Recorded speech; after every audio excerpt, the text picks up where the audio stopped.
Jour J-8. Et oui, vous le savez sans doute, le groupe Adafo Média reprendra ses activités le 6 septembre prochain après 2 mois de bonnes vacances. Notre rédaction a fait un tour ce lundi à la radio Espace pour constater les préparatifs de cette nouvelle saison. Antoine Kourouman, le directeur de l'information de la dite radio, rassure que toutes les dispositions nécessaires sont prises pour une rentrée bien réussie. Les précisions avec Aminata Massiri Bangoura et Ibrahim Assouma. 2 mois pour faire le plein d'énergie. Dans moins d'une semaine, le groupe Adafo Média fera son entrée majestueuse pour la saison 14. À la radio Espace, la motivation est palpable et au regard des défis qui s'imposent, beaucoup d'innovations vont être apportées. À la radio Espace, vous aurez de nouvelles éditions d'information qui vont s'ajouter à celles qui existent. Vous allez voir que les contenus qu'on a l'habitude de voir vont être davantage étoffés. Et donc, on fera en sorte que les auditeurs que vous êtes soyez davantage mieux édifiés sur ce qui se passe autour de vous, parce qu'on a prévu qu'au niveau des émissions, également au niveau des éditions d'information, qu'il y ait davantage d'éléments pour satisfaire les auditeurs de la radio Espace. Les travailleurs du groupe de médias ont suffisamment eu le temps de récupérer. Un moment de répit qui a surtout été mis à profit pour repenser les façons de faire. C'est tout à fait normal que nous revenions avec de nouvelles stratégies, avec une nouvelle dynamique, avec du tonus, avec plus d'énergie pour pouvoir aborder cette nouvelle saison. Et donc je me dis que les vacances qui ont duré 2 mois ont été mises à profit par les responsables pour préparer cette rentrée-là. Et donc, les vacances nous ont permis de mieux peaufiner nos nouvelles stratégies afin de revenir plus fort. La saison 13 de la radio Espace a été certes marquée par beaucoup de départs, mais le directeur de l'information de la dite radio rassure que ces départs n'ont eu et n'auront aucun impact sur le bon fonctionnement des programmes de cette radio.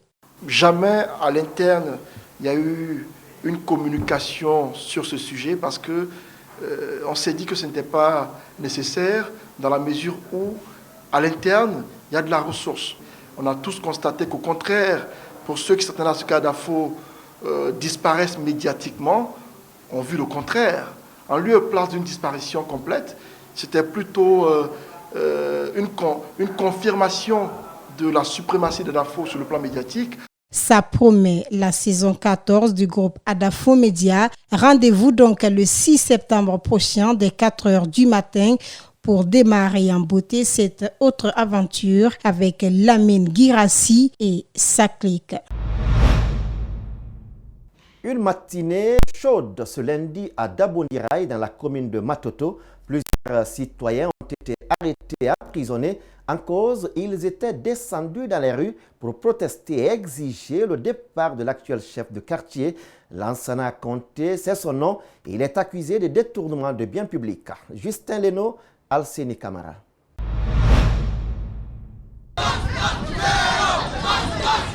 Lundi mouvementé à Conakry, nous sommes au quartier d'Abondiraï dans la commune de Matoto. Entre slogans hostiles, jets de pierres et coups de gaz lacrymogènes entre manifestants et forces de sécurité, les habitants de la localité sont descendus dans les rues pour protester contre l'actuel chef de quartier, Lansana Conté, accusé de détournement des deniers publics. Lansana Conté, Mario a pillé la jeunesse de Dabondiraï, il a pris les biens de Dabondiraï, il a envoyé ça chez lui, à son village. La jeunesse ne veut pas de lui. Donc maintenant, quand on apprend que c'est lui actuellement qui est notre chef de quartier. Donc vraiment, c'est pour ça qu'on est sorti. Plus loin, les protestataires accusent le maire de la commune de Matoto. Pour eux, c'est Mamadou Batos Camara qui aurait nommé Lansana Conté. Sans négociation, il demande son départ et exige que le quartier soit dirigé par Mamadou Bems Camara. C'est ce que Tos nous a fait. Tos nous a appelés. Il a appelé nos sages du quartier, l'imam, le premier imam du quartier, et les femmes du quartier. Mais quand on va, les femmes sont parties. Il dit non, allez-y, retournez-vous, vous avez oublié. Allez-y voir l'imam, il n'a qu'à venir me voir. La jeunesse est partie le voir. Même mot pour la jeunesse. Il dit à la jeunesse de venir voir l'imam, il n'a qu'à partir. Les charges, les vieux du quartier, ils ont pris un groupe ici, ils ont parti voir le maire. Le maire dit à les vieux aussi, allez-y voir, c'est l'imam qui a été insulté, humilié ici, tout. Les charges du quartier sont venus prier l'imam. L'imam dit, moi ici c'est mon quartier. Dans la foulée, 6 personnes ont été interpellées selon le commissariat central de police de Gbessia où elles ont été acheminées. Une situation que regrette le président de la jeunesse de Dabondi Rai. Nous ne sommes pas des bandits, nous sommes des citoyens du quartier. Vraiment, celui qu'on veut qu'il soit notre chef de quartier, c'est pour ça qu'on est sorti juste.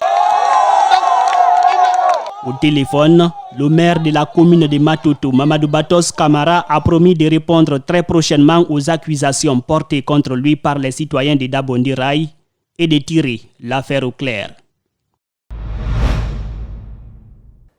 Situé entre les quartiers Foula-Madina et Sonfonia dans la commune de Ratoma, nous sommes à Conakry. Le lac communément appelé lac de Sonfonia est aujourd'hui devenu un lieu de dépotoir d'ordures. Il suffit de faire un tour aux abords pour s'en rendre compte avec bien sûr des menaces qui le guettent. Le lac souffre des effets du dépôt des déchets ménagers et autres. Nos reporters Mohamed Valek Touré et Ali Ouba y étaient pour nous. Suivez les reportages. Des déchets plastiques, des bouteilles de jus vides, des pampers usés et autres ordures ménagères jonchent les rives de ce lac. Comme chaque saison hivernale, il est envahi par les ordures qui sont visibles tout autour des berges. Des images peu reluisantes qui suscitent de la colère sur les populations environnantes. Ici, c'est évoluer, tous les cadres passent et ils voient. Maintenant, c'est à eux de décider comment faire quelque chose pour nous ici dans le quartier à Foula-Madina, au niveau du lac ici. Parce que tu vois, toute saleté au niveau de la lac. Mais nous, la population aussi fait un partie. Parce qu'il y a des gens, quand la pluie est trop forte, eux-mêmes ils prennent les ordures, ils jettent là-bas et tout descend ici. Aménagé depuis la période coloniale pour servir de source d'approvisionnement en eau pour des plantations, le lac de Sonfonia sert aujourd'hui de source à la seigue. En dépit de son utilité pour de nombreuses populations, ce lac est agressé d'une part par la pollution et par des constructions anarchiques d'autre part sous le regard laxiste de l'État. Certains habitants du quartier pointent du doigt les riverains qui viennent jeter les ordures sur les bordures du lac. Vous savez, il fallait d'abord chercher la solution vers l'autre côté là-bas, parce que c'est là où les ordures quittent. Quand ils cherchent la solution, par exemple, ils mettent des grillages verts là-bas, ils laissent les trous là où l'eau va passer, mais seulement les ordures vont se caler vers là-bas. Pourtant, le lac de Sonfonia est vital pour les habitants des quartiers qui traversent. Il favorise l'agriculture dans les jardins, aussi propice à la pêche. Pour sauver l'écosystème, ces fleuristes ont planté quelques arbres pour pousser les ordures. Des fois, même pendant la saison sèche, nous-mêmes, on repère certaines saletés, on les regroupe dans un coin et puis notamment on les brûle.